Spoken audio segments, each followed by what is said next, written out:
Welcome back दोस्तों, मेरे साथ हैं दिनेश प्रसाद गुप्ता। सबसे पहले मैं चाहूँगा सर कि आप हमारे मधुबनी टीवी के जितने व्यूवर्स हैं उनको और अपने लोखालखी विधानसभा क्षेत्र के जो ऑडियंस हैं उनको अपना परिचय दीजिए। जी, सर्वप्रथम सबको नमस्कार करता हूँ और मैं बताना चाहता हूँ कि मैं दिनेश गुप्ता हूँ, लोखालखी विधानसभा का प्रत्याशी हूँ, विधानसभा प्रत्याशी। और यूथ ही मेरा जात है, धर्म है और कर्म भी है। सभी यूथों को मैं पुनः सबको आभार व्यक्त करता हूँ कि आपने मुझे बहुत साथ दिया है और देते रहेंगे। तो मैं दिनेश गुप्ता आपका स्वागत करता हूँ और धन्यवाद करता हूँ। इनके बारे में जहाँ तक मुझे पता है, जन्म यहीं पे हुआ है। इनका नेटिव लैंड जो है लोखालोखी है, मातृभूमि। पढ़ाई लिखाई इन्होंने एलएलबी किया है यूपी से। बाद में इन्होंने दिल्ली में जॉब भी किया है और लोखा में इनका अपना बिजनेस है हार्डवेयर में। सर, सबसे पहले जो मेरे मन में एक सवाल आता है कि एक युवा पढ़ लिख के आखिर राजनीति में क्यों आता है, और आप इतने होनहार थे, पढ़े लिखे थे, आना क्यों मतलब उचित समझे, ये बताइए। हर चीज़ का एक समय होता है और परिस्थिति के अनुसार ही लोगों को चलना चाहिए। जब मैं अपने क्षेत्र में आया करता था या होता हूँ तो समस्या जो यहाँ पर देखता हूँ, अंबार लगा हुआ है समस्या का। 70 साल के लोगों की पेंशन नहीं मिल रहा है। इंदिरा आवास में इसको 60,000 रुपये तक 35,000 रुपया घूस देना पड़ता है। प्रखंड में भ्रष्टाचार मतलब चरम पर है। किसानों के लिए कुछ नहीं है, हज़ारों। तो इस तरह के तमाम तरह की समस्या कैसे मैं एलएलबी करके तो अपना पेट तो भर सकता हूँ, अपना ख्याति अर्जित कर सकता हूँ, लेकिन इस समाज का क्या होगा। आज तक 73 साल देश आज़ाद हो गए, हमारे विधानसभा भी आज़ाद हो गया था। अभी तक इस विधानसभा के अंदर एक कोल्ड स्टोरेज नहीं, स्टेट बोरिंग नहीं। 50 रुपये लोग आलू खरीद रहे हैं, 10 रुपये धान बेच रहे हैं। इनका समस्या का समाधान कौन करेगा। तो इस तरह के तमाम समस्या जो है उनको देखते हुए मैंने यही महसूस किया कि नहीं, राजनीति में आना चाहिए। अगर मैं व्यक्तिगत तो मैं 10 साल से कर ही रहा था सेवा, कहाँ ज़रूरत है प्रखंड में वहाँ भी जा कर के लोगों को मतलब मदद करवा देना, लेकिन व्यक्तिगत रिलेशन पर कितना। कभी धरना प्रदर्शन या ऐसा कुछ आपने किया है? धरना प्रदर्शन की आवश्यकता इसलिए भी नहीं पड़ी कि मैंने देखा हमारे मित्र हैं, कई धरना प्रदर्शन किया। वही होता है, 2-4 दिन बाद सब ठीक हो जाता है, फिर 10 दिन बाद वही काम शुरू हो जाता है। करना उचित नहीं तो समझा। मैंने कहा भी उसके फ़ायदा क्या है। हाँ, अपने आप को लाइमलाइट में लाओ तो भाई प्रदर्शन कर लो, पेपर में करवा लो, लेकिन समस्या का समाधान क्या धरना प्रदर्शन से हुआ? अभी तक हमारे लोखा के लिए नहीं हुआ। तो मेरा एक ही मन था कि मैं यहाँ से विधानसभा चुनाव जीतूँ और इनके आवाज़ बन कर के मैं विधानसभा पहुँचूँ और वहाँ पर आवाज़ उठाऊँ कि हमारे 70 साल के आज़ाद विधानसभा में भी अभी तक अगर ये कोल्ड स्टोरेज की व्यवस्था नहीं है तो आखिर क्यों नहीं है, स्टेट बोरिंग नहीं है क्यों नहीं है, शिक्षा व्यवस्था नहीं है तो क्यों नहीं, एक भी प्राथमिक स्वास्थ्य केंद्र नहीं है। कागज़ पर सब चल रहा है लेकिन कहीं भी रेफ़र करता है दरभंगा, आधे पेशेंट रास्ते में मर जाता है और जो छोटे छोटे क्लिनिक है वो सब लूट खसोट करने पे पड़ा हुआ है। तो आखिर इतने सब कुछ होने के बावजूद भी यह समस्या जस के तस क्यों। 247 गांव टोला छोड़ करके, जिसमें से 100 ऐसा गांव है जहां पर अभी तक रोड नाम की चीज़ नहीं है, मिट्टी तक अभी तक पड़ा हुआ है, एक ईंट नहीं है। क्या ये आज़ाद नहीं हुआ है? कई गांव है, अभी 21-22 ऐसे गांव हैं, मेरे डायरी में ट्रैक आउट हुआ है, मैं किया हुआ हूँ, जिसमें गाड़ी नहीं है। उस गांव के अंदर गाड़ी नहीं जा सकता। एक छोटा सा बारिश हो जाए ना तो मोटरसाइकिल भी आना जाना मतलब बंद हो जाए। अभी भी खटिया पे लोग अपने पेशेंट को 4 किलोमीटर दूर लेके जाता है। अगर कोई डिलीवरी हो गया, रात में सांप काट लिया, कुछ भी, कई तो मर जाता है और अभी भी उसको डिलीवरी करने के लिए खटिया पे लेके जाना पड़ता है। क्या यही हमारी प्रगति है? क्या यही हमारी तरक्की है? तो मैं व्यक्तिगत एलएलबी ही करके या मतलब वकील बन करके या पढ़ाई बहुत ज़्यादा करके या कमा करके क्या इस सारी समस्या समाधान कर सकता हूँ? नहीं ना। तो इसके लिए सिर्फ एक ही चीज़ है कि आप विधानसभा पहुँचिए और इनकी आवाज़ को विधानसभा में रोकिए और वहाँ से आइए और प्रखंड का भ्रष्टाचार ख़त्म कीजिए। और एक बात बता दे रहा हूँ, मैंने बस लोगों को वादा भी किया था, जिस दिन मैं विधानसभा गया स्वतंत्र रूप में, शपथ ग्रहण के 11वें दिन प्रखंड से भ्रष्टाचार जीरो कर दूंगा। आपको चाय मिलेगा, पानी मिलेगा और बिना पैसा का काम होगा। 1 रुपया प्रखंड में भ्रष्टाचार नहीं होगा और ये मेरा मिशन है और टारगेट है। चलिए, बहुत अच्छी बात इन्होंने कही है कि आज प्रखंड पंचायत के वार्ड से लेके पटना कार्यालय तक बिना पैसों का कोई काम नहीं होता है और यही वजह है कि हर कोई करप्शन से जो है परेशान है। इसमें ये एंटी करप्शन मूड में दिख रहे हैं मुझे। सर, मैं ये पूछना चाहता हूँ कि जब आपको राजनीति में आना ही था तो आप पहले कहा एक इंग्लिश में कहावत है कि think big but start with small, सोचिए बड़ा, शुरुआत छोटे से कीजिए। तो जब आपका लक्ष्य इतना बड़ा है तो आप वार्ड से स्टार्ट करते हैं, ज़िला परिषद देखते, विधानसभा कुछ बड़ा नहीं हो गया मतलब आपके हिसाब से? नहीं, नहीं, देखिए ऐसा था कि चूँकि ये विधानसभा जो है ना, इसमें मेरे पूरे रिलेटिव इस क्षेत्र में हो, पुवरिया क्षेत्र में, हर प्रखंड में रिलेटिव्स वगैरह होते तो हम जाया करते थे हर जगह। समस्या हर जगह जस के तस था। तो अब वार्ड में करेंगे तो सिर्फ़ एक वार्ड तक ही तो सीमित हो जाएगा। जिला परिषद करेंगे तो 6 तक हो जाएगा, और मैंने जिला परिषद का भी देखा है ना, कि जो जीत के भी गया आज तक एक ईंट नहीं डाला है।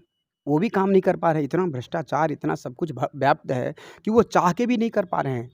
तो मैं क्या कैसे कर पाता? तो मैंने सोचा कि सिर्फ नहीं, विधानसभा ही लड़ा जाए, ताकि विधानसभा से लड़ने के बाद अगर मैं जीत के आता हूँ तो वो पावर मिलेगा, जिस पावर के माध्यम से मैं प्रखंड से करप्शन को दूर करते हुए पंचायत लेवल, वार्ड लेवल तक का करप्शन को मैं दूर करके सबों की परेशानी को मतलब समाधान कर सकूँ। यही मेरा था, इसीलिए आप इसलिए विधानसभा चुनाव लड़ना है। ठीक है, आप सभी को मैं बता दूं कि इस बार के विधानसभा चुनाव में ये इंडिपेंडेंट थे, और निर्दलीय में अगर देखें तो तीसरे चाड़ी, निर्दलीय नहीं, पार्टी वाइज भी अगर देखें तो ये चौथे नंबर्स पे हैं, जो कि काफ़ी बहुत बड़ी बात है। इसके लिए आपको शुभकामनाएं। लेकिन मैं फिर भी कहना चाहूँगा सर कि पिछले चुनाव में आप कह रहे हैं कि एलजेपी से जो है आपका सीट कंफर्म था, इस बार आपने प्रयास नहीं किया क्या? नहीं किया। तो देखिए, पिछले चुनाव में चिराग पासवान जब एमपी बना था, तो हम बहुत चिराग के यूथ था, तो हम लोग सोचे कि भाई यूथ मिल करके कुछ अच्छा होगा। तो पिछले चुनाव में हमने बड़ी कोशिश करी थी, और हमने बहुत तैयारी करी थी लोक जनशक्ति पार्टी से पूरे विधानसभा क्षेत्र में, और लोगों को भी लग रहा था कि इस तरह से मतलब बातें होगी। किसी कारण बस ये सीट बीजेपी के अंदर चला गया, और हमारा तो लक्ष्य था कि विधानसभा चुनाव लड़ना, तो हम लड़े, इंडिपेंडेंट लड़े। और इस बार भी जो ये चल रहा था, जब चिराग ने बोला कि भाई नहीं, इतने सारे सीटों पे हम लड़ाएंगे, तो उसमें सबसे बड़ी बात है कि चिराग, मैंने देखा वहाँ पर एक ही चीज़ हो रहा था कि जो बीजेपी से पिछले बार रह गया हो, या बीजेपी ने जिसको टिकट नहीं दिया हो, और जो बीजेपी का है उसको देना है, बीजेपी का वोट कटे। हाँ, ताकि बीजेपी का वोट कटे। उनका मेन मकसद यह नहीं था कि हम चुनाव जीत करके विधानसभा पहुंचाए अपने लोगों को। उनका मेन मकसद यह था कि किसी भी तरह से जेडीयू को हराओ। तो मैं उसमें समीकरण में फिट नहीं बैठा, और हो सकता है कि भाई मेरा तो एक ही चीज़ है कि अगर मैं पार्टी से ही जीत के जाऊँगा तो वही करूँगा ना जो वर्तमान विधायक कर रहा है। पार्टी का गुलाम हूँ, तो जैसे जैसे पार्टी कहेगा वही कर सकता हूँ। अभी जो 19 है तो मैं 20 कर दूंगा, 25 तो नहीं कर सकता। आपके हिसाब से कोई पार्टी परफेक्ट नहीं है ना? मैं देख रहा हूँ, जन्म से ही देख रहा हूँ जितने विधायक है, अगर ऐसा होता तो जहाँ पर आप बैठे हैं, लौखा विधानसभा, ये लौखा है। लौखा में एक मार्केट है, हमारा बढ़िया सा मार्केट है, नेपाल कनेक्टेड मार्केट है। अभी बारिश होगा ना तो इसमें इतना पानी, पूरा जंगा पानी रह जाएगा, पूरे घर घर में लोगों के पानी जाएगा, लेकिन उसमें नाला का समाधान अभी तक नहीं हुआ। बचपन से मैं देख रहा हूँ, लोग फेसबुक व्हाट्सअप बना के भेजेंगे जब ये चीज़ होगा, और जैसे बारिश ख़त्म हो गया सब शांत हो जाएगा।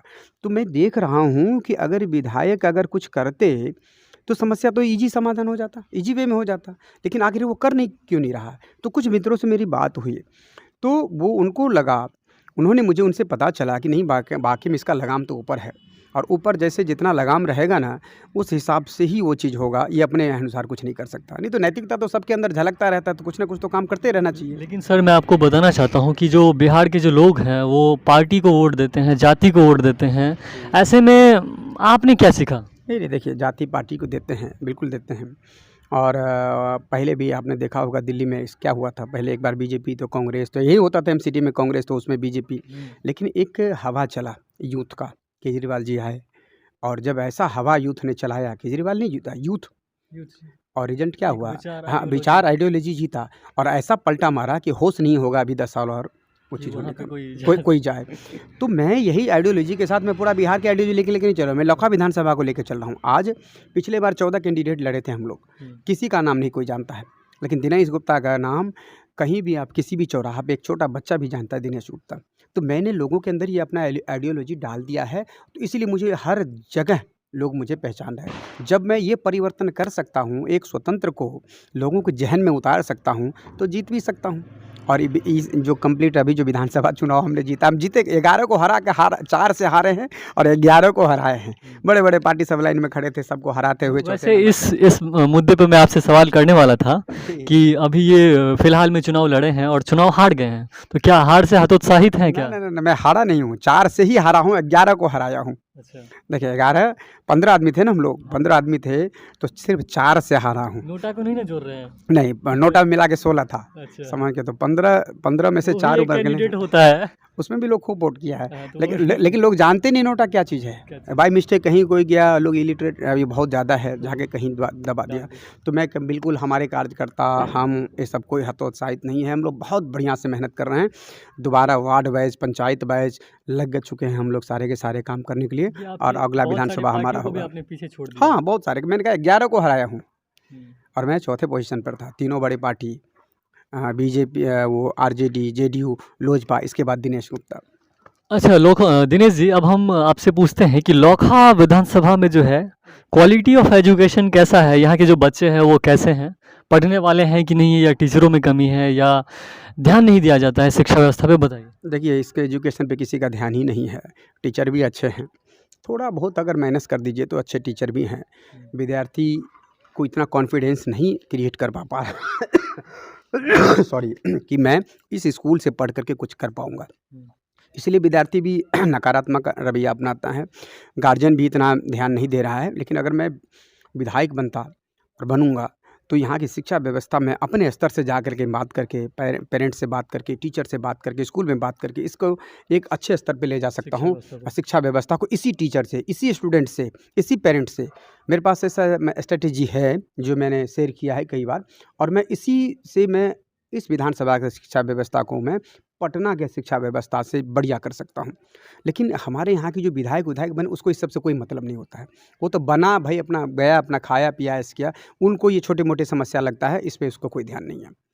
जो बच्चे अगली बार अपना फरवरी या जनवरी में जो है वो लोग एग्ज़ाम देने वाले हैं, उनके लिए क्या कुछ कहना चाहते हैं? नहीं, आप बहुत बढ़िया से पढ़े। मुझे पता है कि आप सरकारी स्कूल से जा कर के अच्छे मार्क्स से नहीं कर सकते हैं, क्योंकि हमारे आपके दिमाग में, आपके पेरेंट्स के दिमाग में ऐसा बातें हो गया है, और इस तरह से हमें रिजल्ट भी नहीं आ रहा है। लेकिन आपने कोचिंग किया होगा, आपने ट्यूशन किया होगा, तो अभी जो जनवरी में एग्ज़ाम है, मैं कहता हूँ कि आप सब बहुत बढ़िया से पढ़ें, दिन रात एक करके पढ़ें और अच्छे मार्क्स से पास होकर के आए। अगर दिल्ली, बम्बई, कलकत्ता CBSE बोर्ड वाला सब जो 99% सब लेके आता है, सब कुछ आता है, तो आप भी कर सकते हैं। आप में भी वो गट्स हैं। हमारी शुभकामनाएं आपके साथ हैं, और मैं चाहता हूं कि लोकहा का नाम आप लोग रोशन करें। आप बहुत बढ़िया रिजल्ट लेकर के आए इस बार।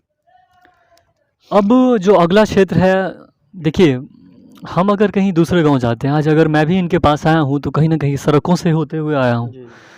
सड़कों का जो है विकास में एक बहुत बड़ा मानक इसे मान सकते हैं हम।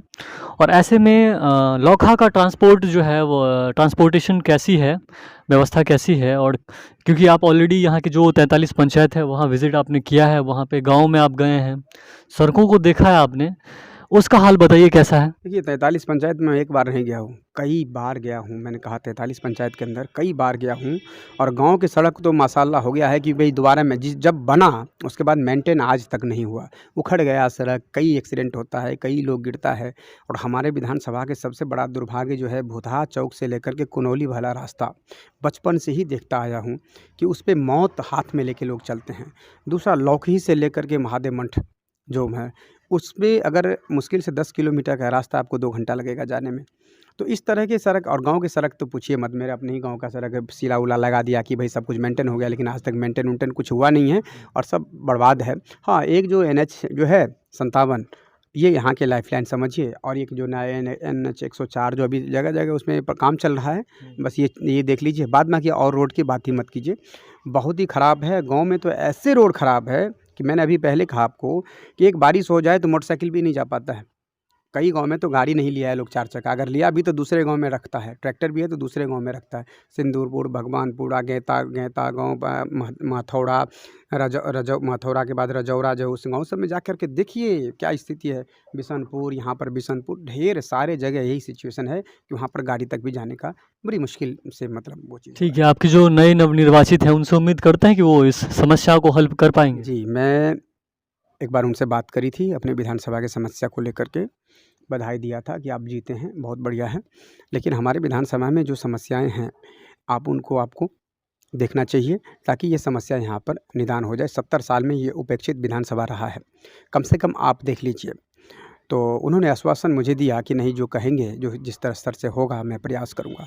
ये तो हर आदमी कहा है, पिछले बार भी विधायक से मैंने बात अब आप जो है सो विपक्ष की राजनीति करेंगे ना, आप विपक्ष हैं। देखिए सत्ता पक्ष जो है वो सत्ता में रहते हुए ही मतलब मेरे ख्याल से थोड़ा सोच समझ के जो है, लेकिन जो विपक्ष है उससे हमेशा वो डरता है, क्योंकि विपक्ष ही जो है मजबूत लोकतंत्र की जो है पहचान है। हम पूरे मजबूत विपक्ष के रूप में खड़े होंगे। अभी तो नवजीत निमराज जी तभी शपथ लिया है। कितने जगहों पे मैंने ऐसा देखा है कि जो चुनाव हार जाते हैं तो वो पत्रकार पे या मीडिया पे छोड़ देते हैं कि आप कीजिए अरे भाई वो पत्रकार हैं, वो रिपोर्टर हैं, वो क्यों विरोध करेंगे? विरोध आप करेंगे ना। मैं इस वीडियो के माध्यम से कहना चाहता हूँ, बहुत जगहों पे मैं एक्चुअली पंचायत में ज़्यादातर विजिट करता हूँ, तो मुखिया से जो है जो हारे हुए होते हैं वो कहते हैं कि आप हम क्यों, आप ना आपको भी तो जैसे इन्हीं को अगर लोखा ये हारे थोड़ी हैं, इनको भी जो जिन लोगों ने वोट दिया है उनके लिए विधायक यही हैं, और ये उनकी ओर से जो है सो विपक्ष में क्या कुछ करेंगे जी? आपका बिल्कुल ही कहना सही है। हम तो मैं देख रहा हूँ, पिछले बार भी विपक्ष में थे बीजेपी, यहाँ पर 56,000 उसको वोट मिला था। एक बार भी नहीं जा कर के सत्ता पक्ष से के सामने जा कर के प्रखंड यहाँ पर जाके कोई प्रदर्शन किया हो या कोई मांग रखा हो, कुछ नहीं किया हो। क्योंकि अब मुझे लगने लगा है कि ये जो भी है अभी भी जेडीयू है, आरजेडी मतलब जीता है यहाँ से, जेडीयू विपक्ष में है, 10,000 वोट कम आया था। लेकिन क्योंकि जेडीयू ही ऐसा सब कुछ यहाँ पर स्क्रिप्टेड कर चुका है, ऐसा नींव रख चुका है, तो वो तो बोल ही नहीं सकता आरजेडी के पास। तो मुझे लग रहा है कि विपक्ष यहाँ पर वो बन नहीं पाएगा। विपक्ष अगर बनेगा तो मजबूत मैं ही बनूँगा और मैं ही हर चीज़ को उठाऊँगा और यहाँ के जनता के समाधान के लिए, समस्या के जो समाधान है वो करूँगा। चूँकि जो लोजपा से है वो पिछले बार बीजेपी से था, तो 56,000 लेकर के वो कभी नहीं किया। लक्ष्य मतलब लड़ना है। उनको, उन लोगों का लक्ष्य जनता की समस्या समाधान नहीं है। उनका लक्ष्य है टिकट, किसी भी तरह से do and die, tit for tat करके टिकट लेके आओ, लड़ो, जीतो, बस मामला ख़त्म है। लेकिन अगर ऐसा होता 56,000 वोट पिछले साल में था, वो भी तो उनके विधायक अलग से दिया था, कभी भी जन आंदोलन नहीं हुआ। किसानों के लिए समस्या जस के तस है, पीड़ित है किसान। और अभी जो है जेडीयू, क्योंकि उन्होंने कुछ नहीं किया, अभी विपक्ष में आ गया, तो वो कैसे कर लेगा? वो कैसे मतलब विपक्ष को जाके बोलेगा कि आप ऐसा कर दो, भाई तुमने क्यों नहीं किया अभी 1 महीना पहले? तो इसलिए ये दोनों सब कोई कुछ नहीं कर सकता। तो मुझे ही मजबूती के साथ खड़ा होना पड़ेगा और हम लोग पूरे यूथ बिल्कुल तैयार हैं इस चीज़ को लेकर। बिल्कुल सही बात इन्होंने कहा। अगर ऐसा ही भारत में हो जाए कि मतलब बीजेपी सरकार में है तो कांग्रेस अगर विपक्ष का काम करना बंद कर देगी तो क्या चल पाएगा देश? या अभी बिहार में देख लीजिए, अगर तेजस्वी यादव विपक्ष के नेता हैं, वो नीतीश कुमार को आसानी से रहने देंगे तो फिर काम कर पाएंगे वो? कुछ लोग इसको जो है सो कहते हैं कि ये गलत है, लेकिन मैं मानता हूँ कि नहीं, विपक्ष ही जो है सरकार चलाती है। मजबूत विपक्ष जब रहेगा तभी देश का उत्थान होगा। अगर मजबूत विपक्ष नहीं, डिक्टेटरशिप हो गया ना। आज किसान देखिए, पंजाब का किसान वहाँ पर ढेर सारे दिल्ली में आके पड़ा है, वाटर कैनन छोड़ा जाता है। दिनेश जी, एक्चुअली आप जहाँ से बिलोंग करते हैं वो कृषि बाहुल क्षेत्र है। वैसे तो भारत कृषि प्रधान देश है। इस देश में जो है सो 2 लोगों की बहुत अहमियत है, किसान और जवान। जवान ठीक ठाक हैं, लेकिन किसान जो है बहुत ख़राब हैं। वैसे भी आपके जो ये लोखा लोखी में जो भी किसान हैं, उनके लिए आप क्या कुछ जो है मैनिफेस्टो में आपने दिया था, मैंने कुछ पढ़ा भी है, लेकिन फिर भी आप बेहतर होगा आप अपने शब्दों में बताएं उनके लिए। देखिए, हमारे किसान को यही नहीं पता। ये पकड़ लीजिए आप, हाँ, थोड़ा नज़दीक रखिए। हाँ, हमारे किसान को यही, हाँ ठीक है, पकड़ लीजिए, मैं नज़दीक आ जाता हूँ। हमारे किसान को यही नहीं पता कि बहुत सारे किसान के एमएसपी होता क्या है। उनको सिर्फ पता है कि सरकार द्वारा से निर्धारित किया इतना इतना इतना, मिले ना मिले उसको कोई मतलब नहीं बनता। आज की डेट के अंदर 1100 रुपया, 1000 रुपये धान बेचने को मजबूर है। पंजाब और दिल्ली, हरियाणा के किसान रोड पर दिल्ली में खड़ा हुआ है, इतने सारे परेशानी उनके साथ हो रहा है, वो लड़ाई कर रहा है सरकार के कानून के विरुद्ध, लेकिन यहाँ के किसान कुछ नहीं कर रहा है। उनको कुछ पता ही नहीं, मतलब उनको सिर्फ मतलब किस चीज़ का है कि 6,000 रुपये साल का उसको समय से आ जाए, और दहाड़ हो सुखाड़ हो तो 5-6 हज़ार रुपया वो आ जाए। इसके अलावा क्योंकि वो देख चुका है कि मैं कितना भी कुछ करूँगा ना तो मेरे लिए सरकार कुछ नहीं कर सकता है। लेकिन मैं चाहता हूँ कि वो भी जागृत हो, मैं जागृत कर दूँगा। मैं उनको यह चाहता हूँ कि वो आदमी, उनके लिए कोल्ड स्टोरेज की व्यवस्था हो, ताकि अगर वो कोल्ड स्टोरेज में अगर 1 बीघा में, यहाँ पे बहुत लोग कोल्ड स्टोरेज नहीं समझते हैं, उनको समझाइए क्या है? नहीं, कोल्ड स्टोरेज जहाँ पर आप अपने आलू को रख सकते हैं, ठंडा वाला जो होता है, एक हाउस होता है जहाँ, जैसे समस्तीपुर के अंदर है, वहाँ से आज आलू आ रहा है। कैसे पिछले साल का आलू कैसे सुरक्षित है, गोभी कैसे 15 दिन सुरक्षित रहता है, 20 दिन कैसे सुरक्षित रहता है, तो सब जानता है। मैं अपने चुनाव में सब बता दिया हूँ कोल्ड स्टोरेज का मतलब। मैं यह कहता हूँ कि अगर एक किसान के पास अगर 1 बीघा ज़मीन अगर है, मान लीजिए 1 ही बीघा है, तो वो क्या करेगा, 1 बीघा के अंदर अगर आलू उपजाएगा तो 100 क्विंटल आलू होता है, और 100 क्विंटल आलू अगर होता है तो सोचिए अगर वो आज 50 रुपये खरीद रहा है, अगर 40 रुपये ही अगर बेचिए मंडी में तो 4 लाख रुपया उसके पॉकेट के अंदर आएगा। आगे नहीं आएगा? मेरा एक ही लक्ष्य है, अगर 5 बीघा ज़मीन वाला यहाँ पर किसान हो तो 15 लाख रुपया उसके सालाना इनकम हो। जिसके पास नहीं है उसके लिए? जिसके पास ज़मीन अगर उसके पास नहीं है तो उसके रोज़गार की व्यवस्था होगी ना। मैं एक इंस्टीट्यूट लाने की व्यवस्था कर रहा हूँ कि स्टूडेंट के लिए इंस्टीट्यूट आए, कोटा, पटना या मतलब दिल्ली या बेंगलोर लोग जाकर के स्टूडेंट पढ़ाई कर रहे हैं। नेपाल बेस्ट हमारे जगह है, क्यों हम ये ऐसा क्यों नहीं करते कि 2-4 इंस्टीट्यूट हम यहीं ले आए? अगर 2-4 इंस्टीट्यूट अगर यहाँ पर ले आते हैं, 10,000 स्टूडेंट पढ़ने लगेंगे तो सोचिए 10,000 घर किराए पे लग गया। जी। सोचिए कितना बड़ा लाइब्रेरी से लेकर के कितना ढेर सारे चीज़ रोज़गार उत्पन्न हो जाएगा। हो जाएगा ना, हो जाएगा। छोटे-छोटे रोज़गार दिल्ली में, पटना में या कलकत्ता में या जहाँ पर इंस्टीट्यूट है बड़े-बड़े, वहाँ पर लोग बेरोज़गार है, नहीं है ना? तो मैं यह चाहता हूँ। दूसरी यह चाहता हूँ कि किसान के लिए जैसे मैंने आपको बोला था कोल्ड स्टोरेज हो, ताकि अपना ही आलू रखे, अपना ही रोपे, अपना ही खाए, और महँगा में जब हो तो जाकर के मंडी में उसको बेच करके आए। आज अगर किसी किसान के पास अगर 100 क्विंटल आलू होता तो आज उसको 10 रुपये धान बेचने की आवश्यकता नहीं पड़ती। वो अपने मंडी में जाकर दे करके 4 लाख रुपया कमा सकता था। और आलू कैसे उपजाएगा वो 2 बीघा? उसके लिए बैंक से लोन की व्यवस्था करनी होगी। आज अगर किसान लोन मांगने के लिए अगर चले जाए बैंक में तो मैनेजर को लगता है कि मेरे हिस्सा मांगने या संपत्ति से हिस्सा मांगने आया है, ऐसा उसका बिहेव हो जाता है। तो मैं चाहता हूँ कि नहीं, किसान के पास परफेक्ट कागजात होता है, आप उसका कागजात को रखो, जो आप फॉर्मेलिटी है पूरा करो, लेकिन इसको टाइम टू टाइम लोन दो, ताकि अपना किसानी खेती में लगाएगा। और किसान लगा भी देगा तो 1,000 रुपये धान बेचेगा तो पैसा ऋण कैसे चुकता करेगा? अरे 1800-1900 बेचेगा तब ना चुकता करेगा। धान 2500 बेचेगा तब ना चुकता करेगा। आलू 40 रुपये बेचेगा तब ना चुकता करेगा। तो उसके लिए कोल्ड स्टोरेज की व्यवस्था, स्टेट बोरिंग की व्यवस्था, लोन फ्री की व्यवस्था, प्रखंड में उसको प्रशिक्षण की व्यवस्था, खाद बीज पे सब्सिडी की व्यवस्था, और वो अच्छे उसके जो धान अनाज है उसको सुगमतापूर्वक MSP पर खरीदने की व्यवस्था। ये 6 व्यवस्था मैं चाहता हूँ, और इसके लिए मैं लगातार संघर्षरत हूँ, और किसान जागेगा और ये चीज़ हासिल होगा। ये व्यवस्था यहाँ पे नहीं है मतलब? ना, बिल्कुल नहीं, ये सब कतई कुछ नहीं है।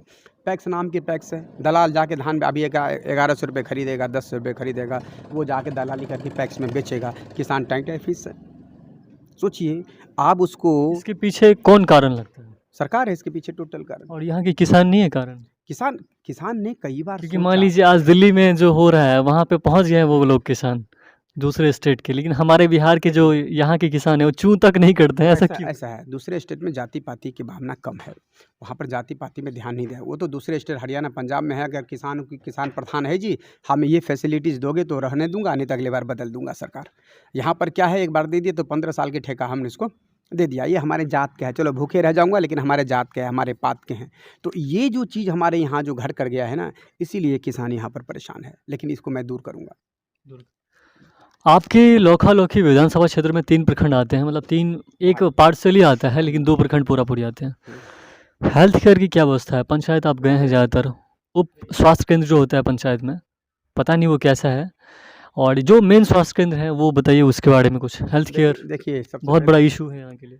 सबसे पहले तो मैं उप स्वास्थ्य केंद्र के बारे में बताऊँ। हमारे यहाँ कम से कम 30 उपकेंद्र है, स्वास्थ्य केंद्र है, एक भी सबका बंजर हो गया है। जो घर जो था हॉस्पिटल, नरैया हो, सिसबैर हो, चाहे धनछिया हो, चाहे ललमनिया हो, चाहे कहीं भी हो, हर जगह का जर्जर स्थिति है। वहाँ पर ना डॉक्टर, पेपर पे डॉक्टर का, नर्स, कंपाउंडर सब बैठता है, लेकिन वास्तविक में कुछ नहीं है। अभी देखा होगा आपने सिसबैर में कितना भयंकर युवाओं सब ने मतलब आंदोलन किया था, लेकिन क्या हुआ? कुछ नहीं हुआ। तो यह किसकी दोष है? युवा आंदोलन भी कर चुके, सब कुछ कर चुका, लेकिन फिर भी कोई मतलब उस पर सुनने को तैयार नहीं है। और यहाँ से रेफ़र कर दिया जाता है, प्राइवेट क्लिनिक खूब माल मारते हैं, रेफ़र कर दिया दरभंगा, आधे पेशेंट रास्ते में मर जाता है, आधे पहुँचता है, आइंदा उस NH पे एक्सीडेंट होता है, 99% मर जाता है। और जो मेन केंद्र है, खुटौना हो गया, फुलपरास हो गया, फुलपरास में भी अगर पहुँच सीधे रेफ़र दरभंगा, कोई भी खुटौना में पहुँचो सीधे रेफ़र दरभंगा, सीधे पटना, सीधे दिल्ली। तो यहाँ पर स्वास्थ्य व्यवस्था नाम की कोई चीज़ नहीं है, लेकिन इस पे हम काम करेंगे और हम जीतेंगे भी, और इस सब को ठीक करेंगे। दिनेश जी, समस्याएं तो बहुत हैं यहाँ पे, लेकिन फिर भी तो लोगों ने वोट उसी को दे दिया, पार्टी या उसी नाम पे देता है। चलिए इस बातों को हम इग्नोर करते हैं। आपकी जो है अगली स्ट्रेटजी क्या है? आने वाले दिनों में आप क्या कुछ करना चाहते हैं? वो बताइए। हम आने वाले दिनों में किसान को जागृत करने वाले हैं, हर वार्ड में वो जा तो कर पहले भी कर ही रहे थे। नहीं, नहीं, अब मैं उस पे किसान को लेकर के एक आंदोलन भी करने का हम लोग प्लान कर चुके हैं सारे युवा। जो व्यक्तिगत जो मैंने बताया जो वास्तु स्थिति है उनकी परेशानी को लेकर के, और इसके बाद हम लोग पूरे ज़ोर-शोर से कंप्लीट करके अगले विधानसभा चुनाव जीतने वाले हैं, ताकि हम बिहार में क्या हो रहा है डज़न्ट मैटर कौन क्या कर रहा है नहीं कर रहा है, लेकिन हमारे लोकहा विधानसभा का किसान यहाँ पर करप्शन ये दूर हो उसके लिए हम लोग काम करेंगे। और अभी से हम लोग स्ट्रेटेजी बना चुके हैं, पंचायत लेवल पर, वार्ड लेवल पर काम हम लोगों ने शुरू कर दिया है। चुनाव में उतर जाएँगे। हाँ, ये चीज़ आपने मुझे ध्यान दिला दिया। हमारे जितने भी कार्यकर्ता है, हम वार्ड लेवल पे सारे सब कुछ तैयारी कर रहे हैं। अगर वार्ड सदस्य चुनाव लड़ना चाहता है तो ऊपर भी लड़ेगा, पंचायत अध्यक्ष हमारा है, पंचायत चुनाव लड़ना चाहता है, मुखिया वो भी लड़ेगा, जिला परिषद भी लड़ेगा, लेकिन पंचायत चुनाव में हम लोग उतरेंगे, ताकि पंचायत चुनाव में हम मजबूती के साथ एक ईमानदार और कर्मठ युवा को चुन करके भेजें, ताकि वो समाज के नीचे तबके से विकास का काम शुरू करे। ये बताइए लोकहा के जो युवा हैं वो आपको काफ़ी सपोर्ट करते हैं। मेरे ख़्याल से जो एक्चुअली आप भी युवा हैं, वयस्क आपके साथ ज़्यादा नहीं है लेकिन युवा काफ़ी ज़्यादा हैं। इस बारे में युवाओं को क्या कहना चाहेंगे? नहीं, ये तो युवा को मैं धन्यवाद देता हूँ कि आप सब मुझे इतना चाहते हैं, इतने प्यार, बड़े भैया के नाते, कोई छोटे भाई के नाते, और वयस्क भी है। देखिए ना, वयस्क कितना बढ़िया होता है। वयस्क कहते हैं युवा तो है ही, मेरा बेटा तो है ही ना, तो मैं भी तो हूँ, उनके ये कहना होता है। और जब मैं उनके पास जाता हूँ, जब मैं क्षेत्र में जाता हूँ, एक छोटे बच्चा, इतना ही छोटा सा बच्चा होता है कोई भी, दिनेश गुप्ता छे बैट बल्ला छाप, मतलब मुझे इतना मतलब आह्लादित करता है कि यहाँ के एमपी और एमएलए को लोग नहीं जानता है, लेकिन मुझे एक छोटा बच्चा तक जानता है कि दिनेश गुप्ता, मतलब नाम ले लिया आपने तो लोकहा वाला दिनेश गुप्ता बैट बॉल, मतलब कोई भी। तो यह मैंने नहीं किया है, यह युवाओं ने किया है। और वैसे एक बात बताऊँ, मैं भी जब आ रहा था तो मैंने किसी साइकिल वाले से ही पूछा था दिनेश जी का ऑफिस किधर है, तो वहाँ जाइए वो ख़त्म है वहाँ पे। हाँ, तो ये हुआ तो था। बस यही है कि मैंने अपने क्षेत्र में, हमारे युवा ने ऐसा कर दिया है कि दिनेश गुप्ता, कोई भी जगह पर दिनेश गुप्ता मौजूद है, आप किसी भी चौराहे पे जाएंगे तो आपको 10 दिनेश गुप्ता मिल जाएगा वहाँ पर। तो यह अचीवमेंट युवाओं का है, और धन्यवाद दे देता हूँ। हम लोग फिर से काम करेंगे, पंचायत चुनाव में ज़ोरदार तरीके से लड़ेंगे, और इसके बाद क्या करेंगे आगे, विधानसभा चुनाव हम लोग ईजी वे में लड़ करके किसानों की समस्या, स्टूडेंट की समस्या को लेकर के आगे बढ़ेंगे।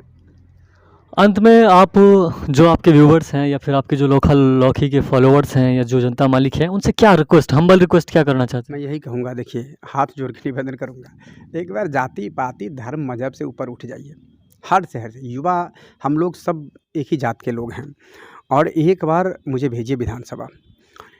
आपको गर्व होगा कि मैं अपना बेटा को विधानसभा भेजा हूँ, और आप फिर मेरे जीते जी आप किसी को चुन नहीं पाएंगे दूसरे को, इतना आपको गर्व महसूस कराऊंगा।